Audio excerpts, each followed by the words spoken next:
I am Master Sergeant Greg Meinert, and I am a First Sergeant.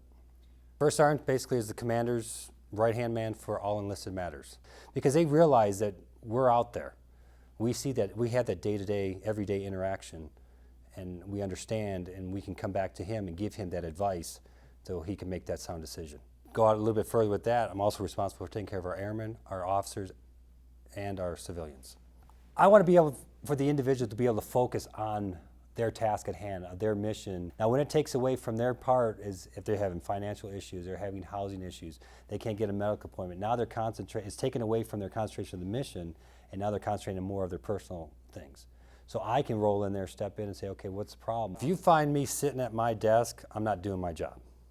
My job should entail going out and I should know I should have the pulse of all matters for our commander. The big thing is I want people to see who the First Sergeant is, make sure that they know who I am, and be approachable to them. So if they do have an issue, they'll come up to me, hey, Shirt, you got a second?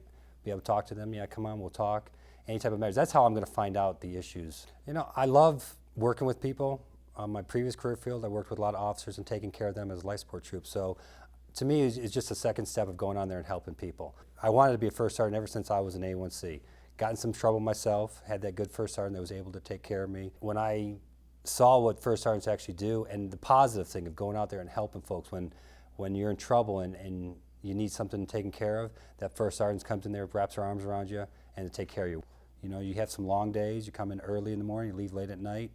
It takes away from your family. You know, that's one of the biggest sacrifices. That's one of the hardest things. You know, leaving in the morning when your kids are saying, you know, when you coming home, well, I can't answer that right away. Or if you're out and about, you get that phone call and you got to leave. I had a young senior airman, was pregnant, went to deliver, and when she delivered, you know, the baby came out, she went unconscious, and she almost died.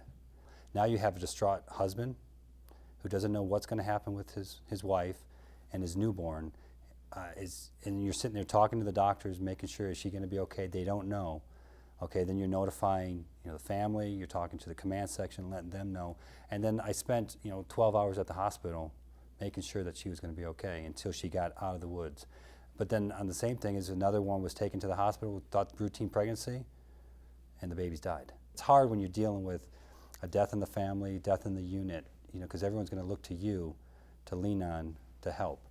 Having that airman who just does not seem to get it, but you don't give up on them. And I'll tell you, the best thing I had was I didn't give up on them, kept working with them. It took a while, you know, but then you get an email back and you look, they get promoted, and we could have easily said, you know what, we don't want you in this Air Force and we're going to move on. And they come back to you and say, Shirt, you know, thank you for being there.